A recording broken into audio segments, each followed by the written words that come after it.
বাংলা চলচ্চিত্রের ইতিহাসে সবচেয়ে করুণতম এবং হৃদয় বিদারক ঘটনার সাক্ষী হয়ে রইল ২৯শে মার্চ ২০২৬।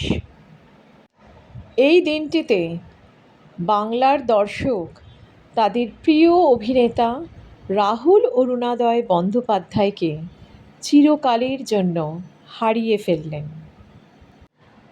মানুষ হিসেবে কেমন ছিলেন এই রাহুল অরুণোদয় বন্দ্যোপাধ্যায়? তিনি ছিলেন বলিষ্ঠ অভিনেতা, খুব ভালো একজন লেখক, একজন দুর্দান্ত কুইজ চ্যাম্পিয়ন, একজন ভালো মানুষ, বিনয়ী মানুষ, আর সকলের ওপরে তিনি ছিলেন একজন স্নেহশীল পিতা। তার একমাত্র পুত্র সহজ ছিল তার প্রাণ। এই সহজের কথাতেই তিনি তৈরি করেছিলেন সহজ কথা নামে পডকাস্ট চ্যানেলটি। সহজ এবং স্পষ্ট কথার মাধ্যমে এই চ্যানেলটি অত্যন্ত জনপ্রিয় হয়ে উঠেছিল তার উপস্থাপনায়। ২০১০ সালে রাহুল বন্দ্যোপাধ্যায় বিবাহ করেছিলেন প্রিয়াঙ্কা সরকারকে। সহজ জন্মানোর পর থেকে ধীরে ধীরে তাদের মধ্যে একটা দাম্পত্য অশান্তির সৃষ্টি হয়। দুজনের মধ্যে এমন একটা দূরত্ব সৃষ্টি হয় যে তারা আলাদা থাকতে শুরু করেন। রাহুল থাকতেন তার মায়ের কাছে এবং প্রিয়াঙ্কার কাছে থাকত সহজ। রাহুল খুব ভালো লেখক ছিলেন। তার সংবেদনশীল মনের ভাব প্রকাশ করতেন তার লেখনীর মাধ্যমে। তার লেখা বেশ কিছু বই প্রকাশিত হয়েছে। ২০২১ সালে যখন রাহুল সহজের কাছে থাকতেন না, তখন সহজকে ফাদার্স ডে উপলক্ষ করে একটি চিঠি আনন্দবাজার অনলাইনে লিখেছিলেন। পুত্র সহজকে লেখা চিঠিটির প্রথমেই রাহুল বিনয়ের সাথে জানান যে তিনি ফাদার্স ডে কিংবা মাদার্স ডে আলাদা করে ছোটোবেলায় জানতেন না, কারণ তিনি ছিলেন বাংলা মিডিয়ামের পড়া ছাত্র। কিন্তু সময়ের সাথে সাথে, আধুনিকতার সাথে সাথে তাঁরও এই রকম দিনগুলো উদযাপন করতে ইচ্ছা হয়। কারণ একটাই, ফাদার্স ডে উপলক্ষে ছেলেকে কাছে পাওয়া, সেটাই হচ্ছে একমাত্র কারণ। তারপরে চিঠিতে রাহুল জানায় যে তার মা এবং রাহুল দুজনে যখন বন্ধু, তখন তার মায়ের বয়স ছিল 14 এবং রাহুলের বয়স ছিল 21, এবং বেশিরভাগ ধারাবাহিকে তারা অভিনয় করেছিলেন ভাই বোনের চরিত্রে। তাদের বয়স কম ছিল বলে তাদের শটটা সবার শেষে হতো এবং তারা দুজনে সেটের কোনায় বসে আড্ডা মারতেন। সহজের মা অর্থাৎ প্রিয়াঙ্কা ছিলেন বেহালার একজন অ্যাকাউন্টস শিক্ষকের মেয়ে এবং রাহুল সাধারণ এক সরকারি চাকরিরতার ছেলে। ফিল্ম ইন্ডাস্ট্রি সম্পর্কে তাঁরা শুধু একটি কথাই জানতেন, তা হচ্ছে মন দিয়ে অভিনয় করা।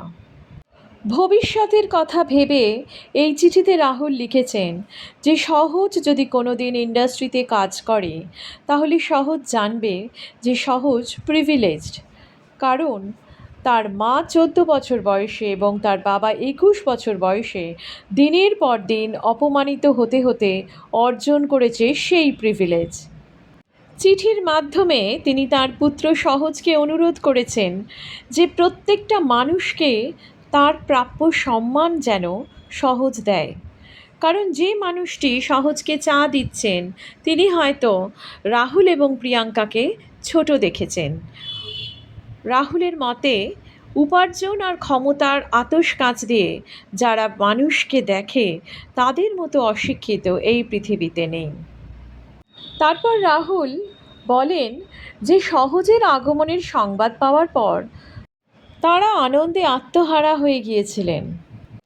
চিঠিতে সহজকে এ কথাও লিখেছেন যে তোমার মায়ের তোমার জন্য অনেক সংগ্রাম, অনেক আত্মত্যাগ। তুমি কতটা মনে রাখবে তা তোমার সিদ্ধান্ত। তার সংবেদনশীল মনের পরিচয় পায় যখন তিনি লেখেন, সন্তানেরা শুধু মায়ের বুকের ওমটুকু টের পায়, পিঠে কতগুলো ছুরি গাঁথা আছে তা দেখতে পায় না। মায়েরা তা সযত্নে লুকিয়ে রাখেন। সহজের মা প্রিয়াঙ্কাও সেই রকম রেখেছে, এবং চিঠিতে রাহুল চেয়েছেন যে তুমি সেই ক্ষতগুলোর শুশ্রূষা করবে। মায়ের পিঠের ছুরিগুলো যদি সরাতে নাও পারো, তোমার একটু আদরই মায়ের জন্য যথেষ্ট হবে। নিজের কথা বলতে গিয়ে রাহুল বলেছেন, আমি তোমাকে আমার ভাগের সবকটা নদী, পাহাড়, জঙ্গল উত্তরাধিকার সূত্রে দিয়ে যাচ্ছি। বইমেলার ধুলো, কলেজ স্ট্রিটের ফুটপাতগুলোকেও পৈতৃক সম্পত্তি ভাবতে পারো এরপর থেকে। তোমাকে দিয়ে দিলাম আমার একটা প্রচণ্ড অহংকারের জিনিস, আমার ভাষা বাংলা। বাংলা ভাষা, যেটা আমরা দক্ষিণ কলকাতায় বলি, শুধু তাই নয়, বাংলা তার সমস্ত উপভাষা, ডায়ালেক্ট নিয়ে যে প্রবল ঐশ্বর্যের অধিকারী, সেই সব ঐশ্বর্য তোমাকে দিয়ে দিলাম। সবই দিয়ে দিলাম যা যা আমার বলে আমি জানি, শুধু তোমার একটা প্রশ্নের উত্তর ছাড়া। প্রসঙ্গত উল্লেখ্য, সহজ তার মা প্রিয়াঙ্কার সঙ্গে আলাদা হয়েছে, আলাদা থাকে। প্রায় 1 বছর পর সহজ এসে প্রশ্ন করেছিল, এখন আর থাকি না কেন? এই প্রসঙ্গ উল্লেখ করে রাহুল তার ছেলে সহজকে জানায়, সেই প্রশ্নের উত্তর সেদিনও ছিল না, আজও নেই, এবং সেই কারণে তিনি ক্ষমা প্রার্থী তার সন্তানের কাছে। এই অনবদ্য চিঠিটির প্রতিটি ছত্রে রয়েছে সহমর্মিতা ও স্নেহশীলতা। সন্তানের প্রতি এক দায়িত্ববান পিতার কিছু উক্তি, কিছু উপলব্ধি, কিছু অনুভূতি। নিজেদের ব্যক্তিগত কারণে, মানসিক দ্বন্দ্বে তাঁরা আলাদা হয়েছেন স্বামী স্ত্রী হিসেবে, কিন্তু সেই প্রভাব যেন সন্তানের ওপরে না পড়ে, এবং সেই কারণে পুত্র সহজকে সহজ ভাষায় এই অনবদ্য চিঠিটি লিখেছিলেন রাহুল, যেখানে তিনি বারবার করে মনে করাচ্ছেন যে তার পুত্র যেন মায়ের প্রতি শ্রদ্ধাশীল হয় এবং অন্যান্য মানুষকেও যেন শ্রদ্ধার চোখে দেখে, অন্যান্য মানুষকেও যেন সে সম্মান প্রদান করে। সময়ের সাথে সাথে সম্পর্কের জটিল সমীকরণটা সহজ হয়ে উঠল। বিবাহ বিচ্ছেদের যে মামলা আদালতে করেছিলেন তা প্রত্যাহার করার সিদ্ধান্ত নিলেন দুজনেই।